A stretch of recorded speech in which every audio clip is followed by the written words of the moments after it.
haddii aad jeceshihiin inaad kasii mid ahaataan Somaliland, dhib ma lahan. Somaliland iyo Awdal State oo isla socdaba mataqaanaa insha Allahu tacaala midnimada xoogan ugu soo diri doonaa. Reer Awdal State macnaha 2026 inay la gumeysto oo isaaq ay gumeystaan macnaha wax fiican ma aha. Assalaamu calaykum waraxmatullaahi wabarakaatuh. Muuqaalkan loo sheergaray qof walba oo reer Awdal ah. waa aragnaa waana idinla soconnaa mar waliba waxaad taageersan tihiin midnimada Soomaaliyeed, balse maadaama aad tihiin dad aad iyo aad waxbarashada ugu wanaagsan, IQ-goodana uu yahay high level, taasi waxay idiin saamixi weysay ama idiin ogolaa weysay in aad qoray intaa qaadataan dagaalantaan, balse waxaa ku qasban tihiin oo waajib idinku ah in aad xoroodaan si aad u noqotaan maamul jiro oo la yiraahdo Awdal State. macnaha Awdal waxa ay u baahan tahay rag u dagaalamo midnimadooda, sababtoo ah waxaa qalad kugu ah walaal inaad daawato walaasha oo ooynayso oo nin kale oo qabiil kale ah uu wadada ku jiidayo oo markaasi ka soo horjeedo rabitaankeeda.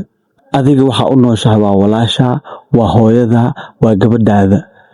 intoodana macnaha maaragtay haddii aad u ogolaan weydo ama aad u dagaalami weyso waxa ay rabto, taasi waxa ay markaasi ka dhigi doontaa gun, waana asaamaha lagu garto gunta, in maaragtay gabdhahooda lagu horjiito, hooyooyinkooda lagu horjiito, walaalahood gabdhaha la dhashay lagu horjiito. marka waxay rabtiin waa midnimada Soomaaliya, waxay rabtiin inaad maamul noqotiin sida Somaliland oo kale, inaad mataqaanaa yeelatiin madax, yeelatiin gole maaragtay baarlamaan, si mataqaanaa dowladda ay u shaqeyn lahaydeen inaad u shaqaysiin aad rabtiin. aqoontii waa haysiin, falsafadii waa haysiin, haybadii waa haysiin, balse waxaa idinka maqan oo aadan hayninna waa dad iska dhiciska.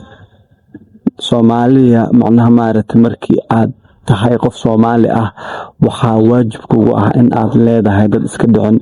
marka reer Awdal State macnaha 2026 inay la gumeysto oo isaaq ay gumeystaan macnaha wax fiican ma aha. marka waa inaad ku dadaashaan in aad noqotaan dad jiro oo meel taagan oo Soomaalinimadooda ay caddahay, heybadooda iyo rabitaankooda uu cad yahay, waxa ay rabaan ay caddahay. haddii aad jeceshihiin inaad kasii mid ahaataan Somaliland, dhib ma lahan. Somaliland iyo Awdal State oo isla socdaba mataqaanaa insha Allahu tacaala midnimada xoogan ugu soo diri doonaa. laakiin waxaa idinka aragnaa in aad tihiin dad wax rabo, waxay rabaanna ay tahay midnimo. marka saas darteed naweydiiya lacag, naweydiiya hub, naweydiiya aqoonsi.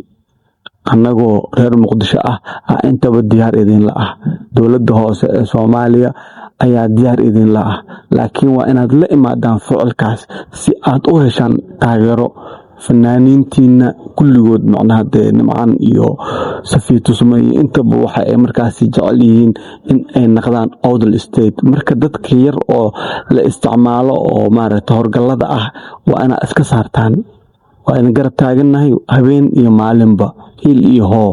marka waxaa noo ballan ah calanka Soomaaliyeed ee 5 xidig dhexda uga taalo oo si xorriyad iyo xalaal ah uga dhex babanayo magaalooyinka gobolka Awdal State, degmooyinka iyo waliba maaragtay meel walba oo ka mid ah Awdal. waxaan rabnaa in maamul dhab ah uu ka hirgalo oo dowladda federaalka Soomaaliya hoos imaado. dalku waa federaal, marka kasoo qayb gala federaalka, naqda dad macnaha dadkooda matalo, hanaqanina dad la matalo. intaan kulmi doono muuqaalka muuqaal lamid ah waa Axmed Ismail Xasan Axmed Deeqsi oo kula guuleysta.